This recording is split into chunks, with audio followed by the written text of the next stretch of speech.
Well, out here working on the bridge. I don't know how many parts are going to be all these videos that'll be on YouTube eventually, but one of the things I decided to do was buy a Lincoln Ranger 225.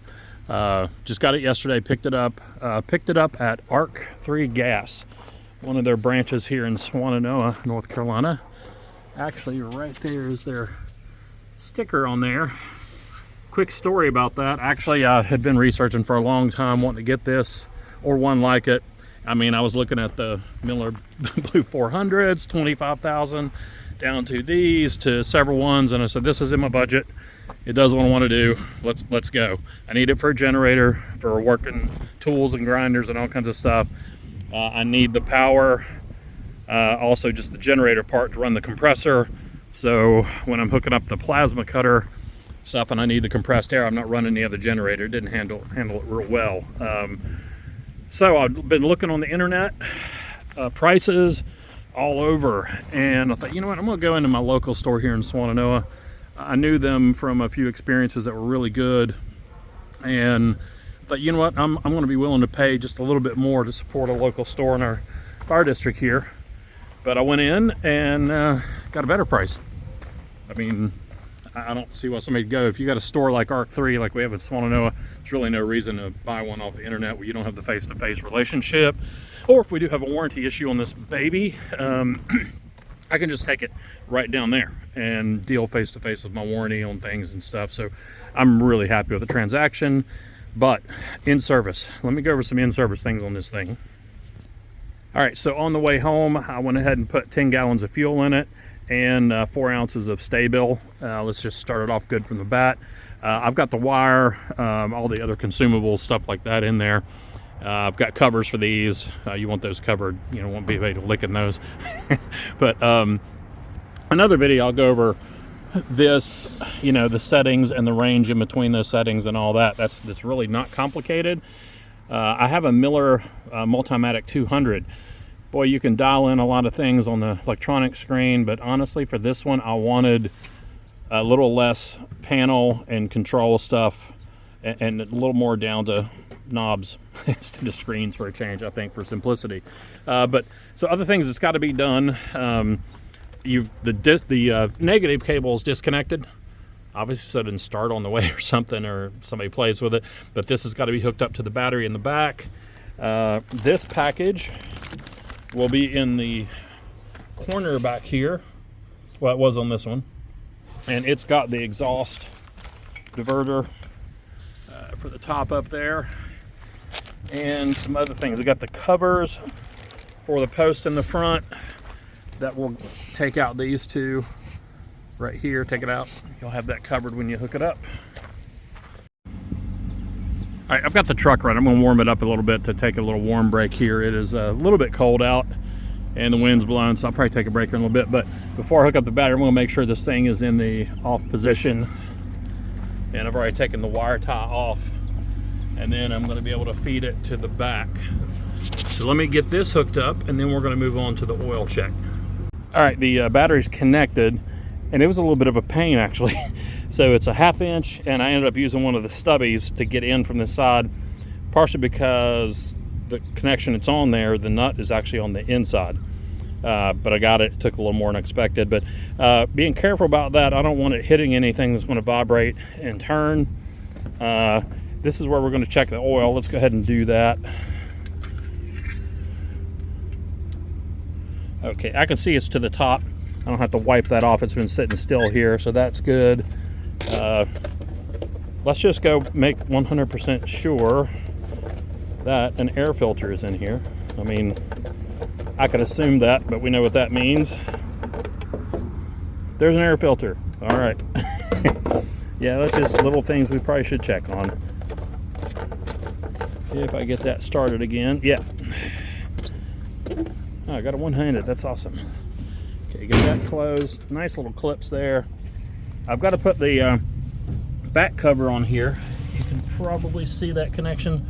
See how the it's to the inside, which means it's just kind of a pain. But I do already know one thing I'm going to do here is put a lead on this with a connection that I can put on a battery charger or easy jump start, either with the truck integrated or something else. But Let's go around here to the back. Here you can get to the fuel filter, oil filter, and all that, but I can already see one thing I'm going to do too. This is resting on the metal, the fuel filter.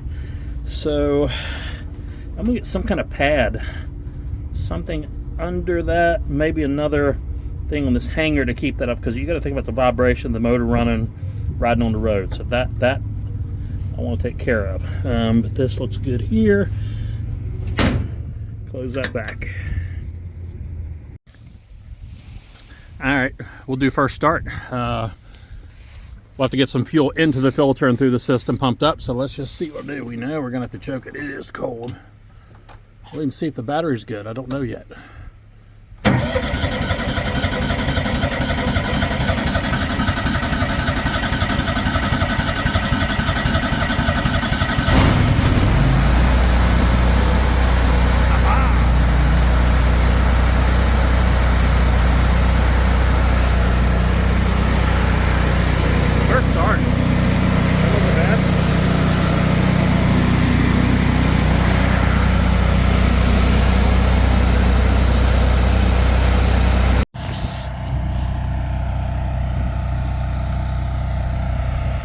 Well, while that's running for its first run, just gonna let it run for maybe a half an hour or so, stuff like that. Just see if it's doing okay here. A little bit of warm-up time, but in the meantime, I'll show you a couple things going on.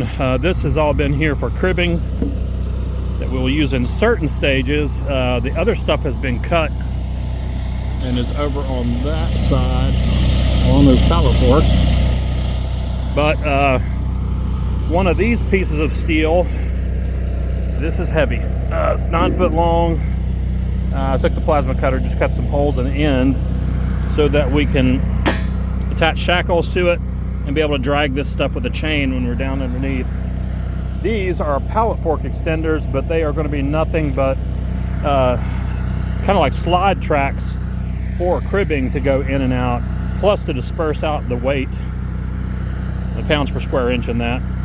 Same thing for these. There's already one under the wall. Let's walk over there and I'll kind of show you. I know this is kind of about the welder, but this is part of why I needed it. Instead of running the generator on things to prep these things. Now this chain is only for dragging and utility, which I'm going to need it in a little bit. This would, we would absolutely snap this chain for the loads that we're getting ready to do going to work, but that'll just be utility. This beam will sit on top of that, on top of a jack system.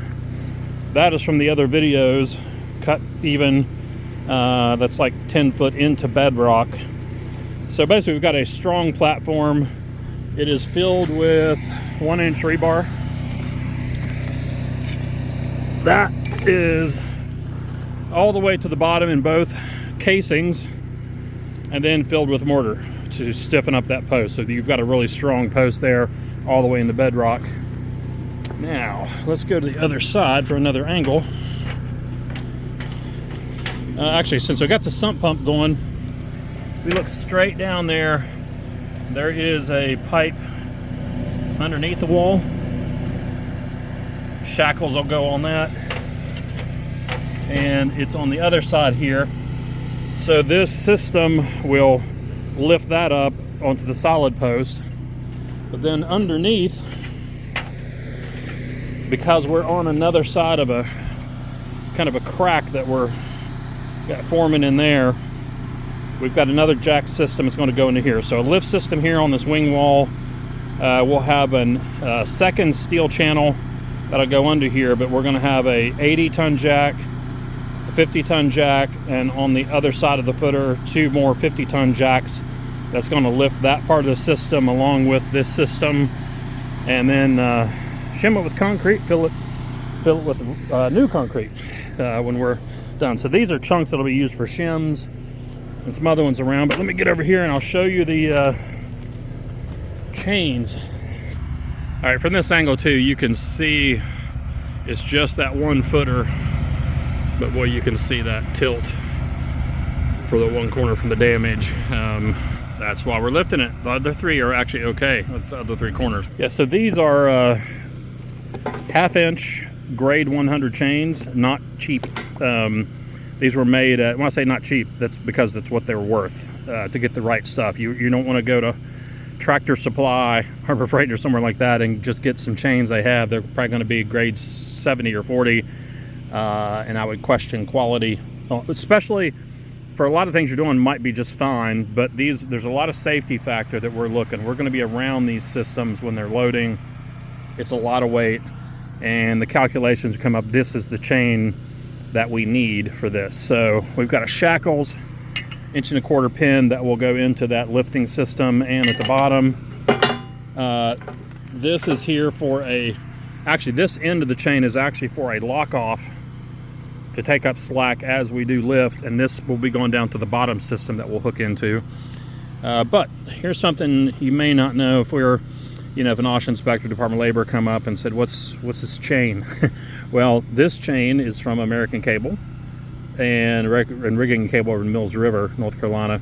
But it's got the length, all the information on there. Number of legs. Well, what is a leg? This is not a sling. So this is not a sling to lift things with. This is a single pole connection point. So on the other side, it's so heavy it's hard to turn it on. It has working load in pounds and all that information on the back.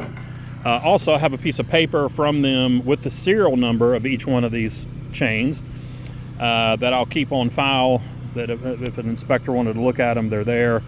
And it's going to match the number here. And then these you should be taken back every year for an inspection. But yeah, heavy duty things. And boy, even when you just get into the hook, here's something different that you'll see on these chains. It's so heavy, it's hard to even lift up that amount. But if you'll notice how the center of this hook is, that's because when you hook the chain into this, it's going to load that on into an entire link, not just a tight part where you're getting one load on a chain link. So these are very well designed for this. But other than that, got to keep on working for a little bit. We got rain coming for a few days, and I think within a week we are actually ready for the lift. But going to prep some more things. It's Saturday. I've still got other full-time job to do. But anyway, let's go back to the welder.